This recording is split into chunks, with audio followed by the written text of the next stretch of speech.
again for another segment of Meet My Mississippi Authors and Artists. Again, I told you I have some amazing people with some amazing stories coming to you. Today we have with us, tell them your name. I'm Cora Ford Ingram, Okay. originally from Pontotoc, Mississippi. I'm now in Grenada. Wonderful. So tell us a little about your background, where you grew up, the lifestyle you grew up in, your brothers and sisters. What did you do growing up? Where did you go to school? Where did you graduate? Where did you graduate from high school? That kind of thing. Okay, grew up in a little small country town of Pontotoc. Okay. We were sharecroppers. Sharecropping is when somebody else owns the land, and then there's another family that works the land. So that's what my parents did, and that's what me and my siblings did. I'm from a large family, family of 12. Okay.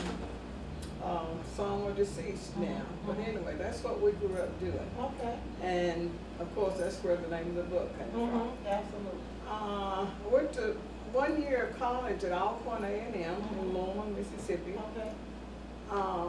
After that, got married, had a child, and then went on to the University of Mississippi. Okay. And that's where I got my Bachelor of Arts degree. Okay. Okay, a few years later, I went to Mississippi State, got a Master of Arts in Education. Okay.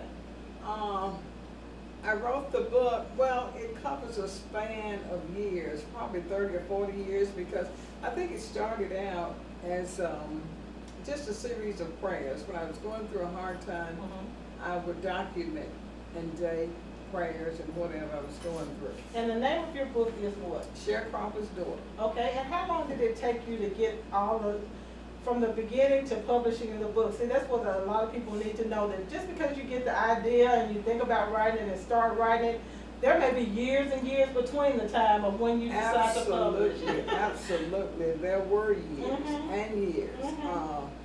I would say a span of 30 or 40 years. Okay. When I just wrote down everything. Okay. And I always knew in the back of my mind that I would write a book. Okay. And it was not until, well, I had always said, okay, when I retire from teaching, then I'll write the book. And I had been retired about 2 years, and suddenly it dawned on me, hey, I said I was going to write a book. If I'm going to write it, I'd best get it done. Okay. So that's when I started compiling my notes. This was about maybe 2015 Okay. that I started actually compiling my notes, and I had dated everything.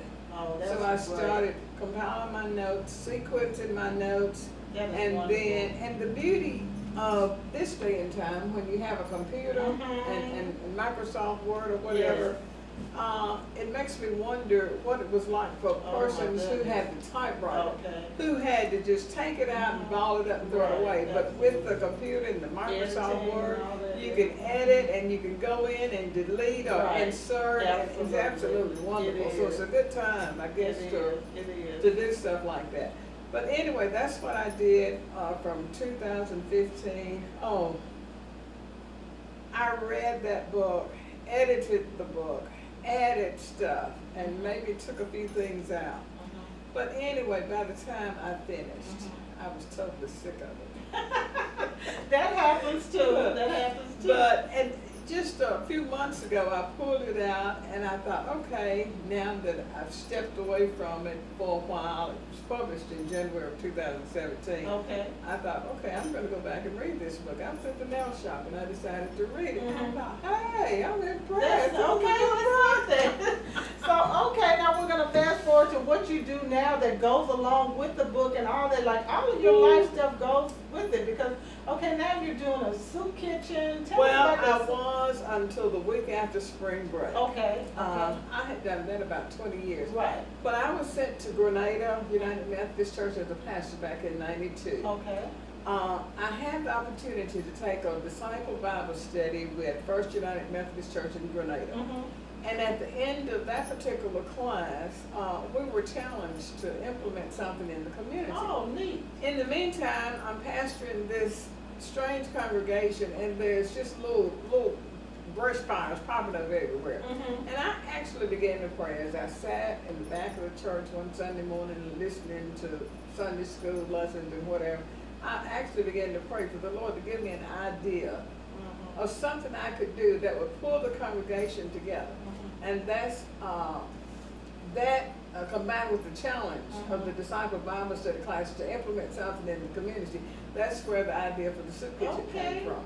Okay. But actually, it didn't do a lot for the local, for that particular church, but it pulled the whole town together. Okay. So my little vision was just to pull the congregation together, and it just pulled the God whole has a town bigger together. vision than Always. you know. But the problem I've always had is that, Lord, let me in on it. Tell me what you're up to. My thoughts are not your God.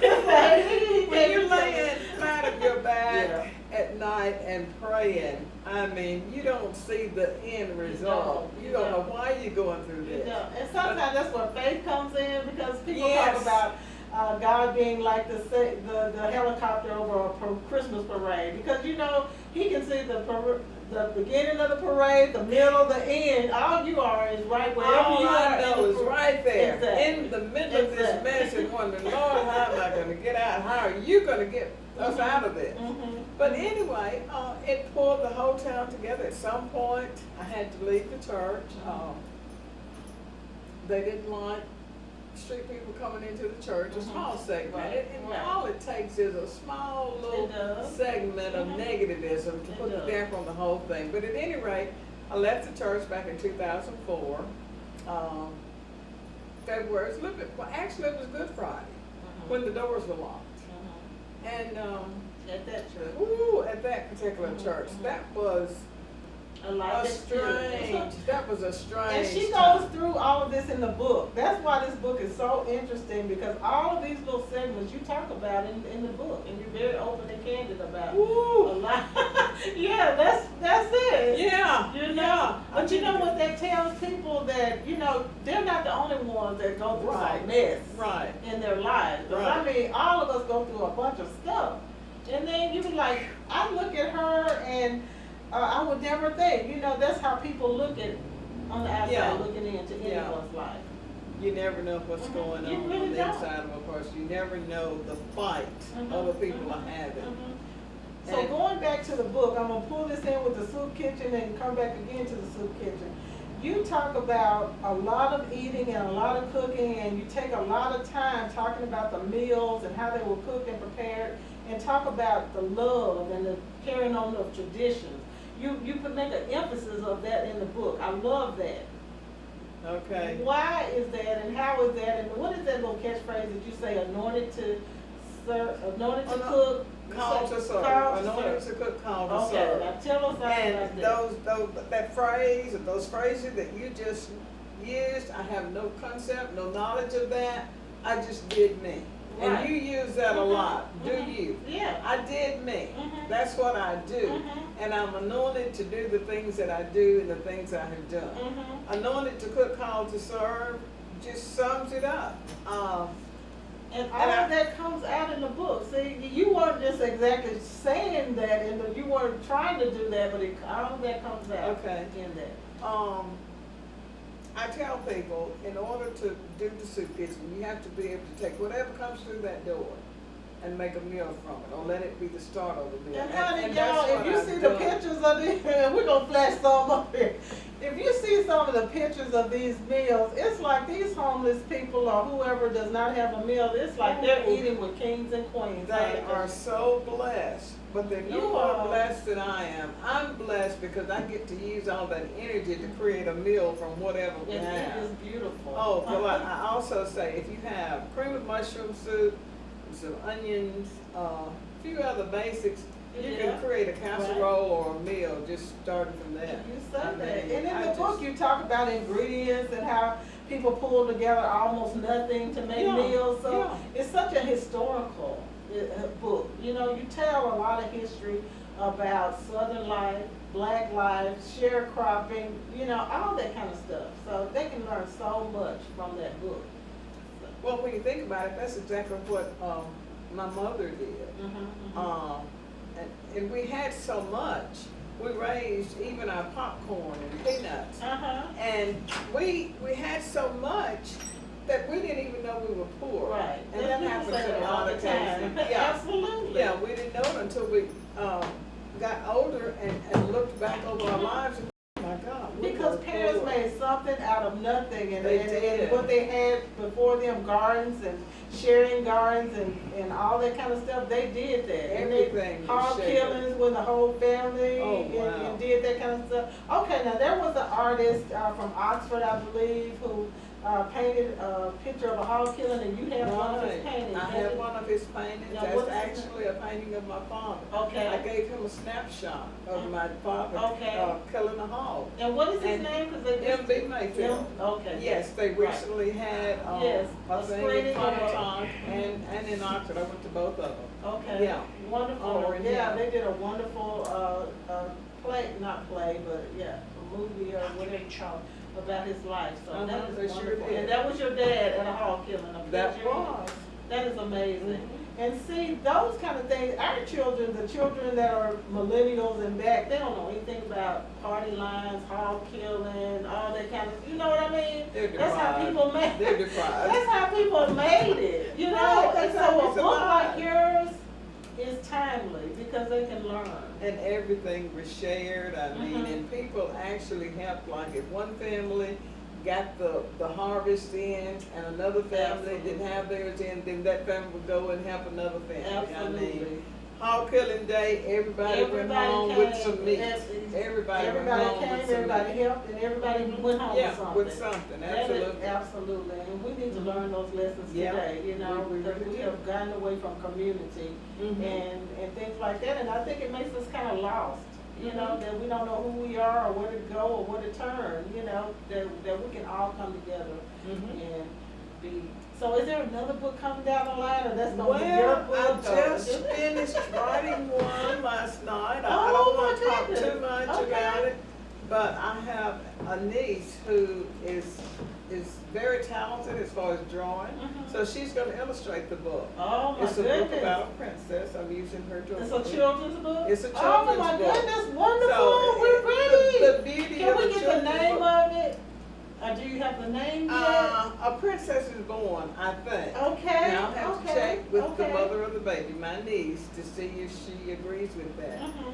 But that's what I'm thinking it will be, Oh, and I just can't wait to wonderful. see the pictures that she's gonna be able to come up Yes. with to coordinate with what I've said. Okay, so where does she live? She lives in Murfreesboro, Tennessee. Okay, and she's Mhm. gonna, are you gonna show her the whole story and then I just will, I'll let her see the little bit. words, and then she'll be able to create. Now, we have pictures, I use pictures of the first birthday party Okay, to help me come up with the words. okay. And she may decide to use some of those pictures as illustrations, Mhm. or she may decide to just draw them. I'm not sure Okay. what she's gonna do. Okay. But it should be very colorful and very childlike, and it should be very interesting. Wonderful. Didn't I tell y'all we had the most amazing people? Now, see, I did this interview kind of backwards because I always start and tell people how I'm connected with the author or how I got to know. Now, this lady right here, I have known basically all my life. I can't Okay. even remember when I started first knowing you, but I know you through my mother and family friends. Right. Her sister has been my mother's beautician for over 40 years. Okay.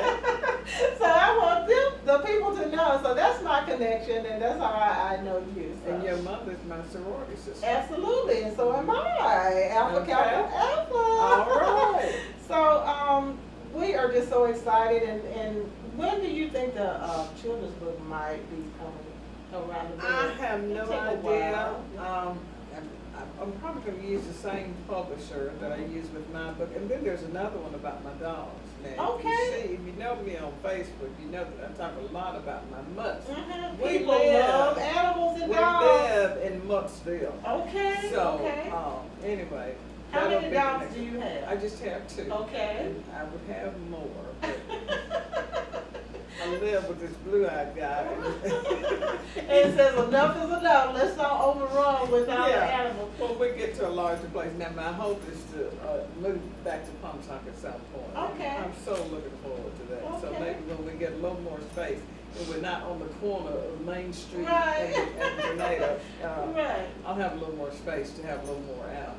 But Now, you taught in Pontotoc? I did for about 15 years or Okay. so. I've lost count because during that time, I stopped teaching for a while to go to seminary, Right. and I felt the call to go into the ministry. So I stopped for a while, went to seminary, And then amazingly, when I went to Grenada to pastor a church, I had one very small country church and one main church there in Grenada. And the second congregation in Duck Hill did not like the idea of being treated that way, coming to serve them later on the Sunday. Okay. So, and really they had issues with the woman pastor. Right. And you kind of go into those things in the book also. Yeah. And so I gave up that church, and that's how I got into the school system in Grenada to supplement myself. Okay. As a pastor of the one, well, it's not that big, it's just a small church, but it's the one there in Grenada. Okay. So that's how I got back into teaching there, and I taught at least 15 or so years in Grenada. So what were you teaching? I was a speech therapist. Okay. Most of the time I was a speech therapist. It started out being a teacher for alternative, a sped teacher for alternative children. Okay. And then amazingly, after I had retired, I got called back a couple of times for whatever reason to kind of help out. So I've done that. But this past year when I got a call back, I finally was able to say no, because actually I've opened a thrift store that will eventually, I hope, support the soup kitchen. Wonderful. So I do that. That's your favorite. Check One that out. That's all about being a places to deal shop. on time. Yes, everything I get, y'all already know it's $5 or less most of the time. I love it. So yes, Oh, it is. we'll send them your way, and I'll probably be coming that way because honey, I'm all about the thrifting. Okay, All about the thrifting. It's good. I mean, it helps people to feel good to give their shopping sprees to help somebody else. Absolutely. And then it helps us feel better because the lie I tell myself is that I didn't pay that much for it, so it's okay. I can have more and more and more. I don't have to have a limit on that. So. You have so many ways that you have been able to help people through, like the teaching, the soup kitchen, the thrifting, the book, and all this. And go back, what is the name of your book? Tell the people. Sharecropper's Daughter, and the subtitle I might get wrong. But it's talking about a lot of country food. ham, butter, sugar, biscuits, homemade ice cream, and sweet tea. Absolutely, I think that's what it so is. y'all know I'm a foodie. I'm all about the food, honey. If you've read my poems, you know I am all about the food. And she gets into that, you know, a little bit about just loving food and cooking and all of that. So Actually, I love to cook. And the how did thing you learn is, how to, you see, you kind of got into that too in the book. Like, how did you learn how to cook and all of that? my mother always started us off cooking by letting us do the cornbread. And then I guess it just kind of went from there.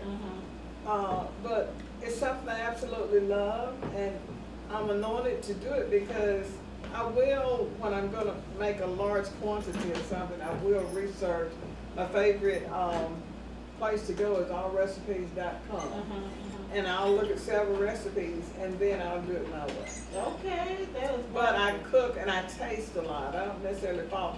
I look at a recipe to see the ingredients they choose to use, and then I'll decide. I already know what will work. Now that's a real cook, when you can just go and freestyle and improvise or whatever. You're a real cook when you're doing that. So what is your favorite recipe? What do you think you make the best of the best? Like when you have those family reunions or whatever, what is the thing people always say, Cora, you got to bring that? Oh, they always want my home canned string beans. Okay. That is one thing I will always have on hand. Home canned string beans. And I got them that recipe years and years ago where you snap and wash your string beans and you cook them in water, vinegar, sugar, and salt. And you let them boil till they turn brown, and then you put them in the jars. Okay. And my family just thinks they can't survive without my home canned string beans. And that's your tradition. That's going to be your legacy of that. That is amazing. So have you taught anybody else how to do it so they know how to do that now? See, now. There's not many people that really want to know. Right, that's true. They don't want to know. They don't I mean, they're content. I did on Facebook last night, I saw where some people were complaining about fast food, whatever they had ordered. It wasn't very much of it. They were saying that they would have had more for less money if they had made it themselves. And I'm thinking, you didn't know that? Right. I mean, hopefully the day will come when people get back to cooking. I cook a lot. I miss the soup kitchen because My husband and I just almost live there. Is somebody else taking that over Yes, now? yes, I have Tell us somebody about else that. managing, and I'm just kind of a consultant Okay, now. okay. So, And tell us, how often is it open, and what times is it open, and all of that? It's so open people 2 know. days a week, Mhm. Mondays and Thursdays. Okay. Serve a noon meal, and then there are other persons out in the community that we also serve. My husband has a delivery route Mhm. of some senior citizens that he delivers to, so Mhm. that's the first priority when they get to the soup kitchen. Okay. Make those takeout places for him to deliver. Okay. And then we focus on the dine-ins, who will be in at 12 or whatever. Wonderful, wonderful. And is a thrift shop right in the same building? or what? No, it's not in the same building. Mhm. It's just right up the street from where I live. Okay, okay. It's on Main Street. Okay. And, everything is within 2 blocks. I survive in a very small circle. Okay. And if you have seen me on Facebook, you have seen me talk about dancing in Spain's grocery store, because Right. that's the grocery store where I did most of my shopping for the soup kitchen. Okay. And he always would have this music, 60s music playing. Okay. So I would always be in there just dancing to the music. Okay. Anyway, So when you grew up, did you like writing? So we're gonna go back to the full circle, because a lot of people, when they start writing, they had it kind of in them when they were in school or grade school or high school or what. Did you write a lot or like to write? Or I poems or don't anything? recall writing. I don't recall doing much creative writing Mhm. in high school at all. This is something that started after I was an adult. Right, I almost like journaling, and I tell people all the time, like you said, you would write things down just daily, and that is so important. I think students should journal and write Yeah. down their feelings and Yeah. new words that they come across, or just all kinds of things, because it'll come back where you can use those things. Oh yeah, I love that definitely. you dated your Mhm. stuff. That is amazing. All those years that you were able to file them back and put them back together, Mhm. you know. How long did that kind of take you to kind of get them back together, weave them together in that book? Probably And 2 who years. encouraged you to finally get the book? Was it within yourself, or did somebody It just was, say, it look? was just within myself, Okay. because I don't know if anybody else even knew that I Okay. was pulling it all Okay, together. okay, I think it was just something, it was a dream that I had okay. as an adult. It was not a childhood dream, it was something that I came up with after becoming an adult. Okay. And what is the feedback you've gotten from the book? Well, it's just positive. Those persons who have read it, they always tell me how good it is and how much they enjoyed it. And I warned them, don't try the recipe. Don't try the recipe. Why is that? Because that's so much a big part of the books. Because they gonna Because mess it up and can't do it like that. Right? And that's just a fact. the I'm just recipes, fascinated with the recipes. they may not be accurate. Mhm, And whereas I would know what Right. to do to fix it, mhm. Right. they may not know, Right, and it exactly. just may not work out for them. Well, then they'll have to learn and tweak. But then you give them the raw material. That's what I Yeah. love about it. You tell them, okay, well, this is how you kind of get together and make this, or this. I love that, because all that's kind of interwoven into the book. So, I would love to do a cookbook, but yes, I would- next up I would after the have children's to book, measure, I you would heard have it to here. measure stuff and be Yeah. exact, and Mhm. I don't function that way. Yeah, yeah. Well, okay. Do a cooking show. A what? A cooking show, so you can tell them, this is kind of how I do the pinch, and teach them how to improvise. Yeah. You know, because there are a lot of Yeah. people who cannot cook like moi. Moi cannot boil water. So, I mean, that's why I asked you so much about the cooking and stuff, because it is an art. Yeah, You know, we're and talking about it's artists not and for artists. everybody. It's It's not not. something that everybody can do. Mhm. Because I think it's so strange that people complain about cooking, and I cook, well, I've been cooking a lot at home since I'm not at the soup kitchen. And it's not a problem for me to Because pull you a love meal it and together. you're good Yeah, at it. You I know love what you're it. doing. Yeah, I could make a meal It's in an minutes. art. It's a gift. It is. You were anointed to do that. And people who Absolutely. can really cook and throw down, that's your gift. It Yeah. is a gift. And And I thank you for found- gifting us with all of your stories and all of this. So we are so excited that you tuned in again. I told you I know all these amazing people, and they are awesome. So thank you. Come back to meet my Mississippi authors and artists. I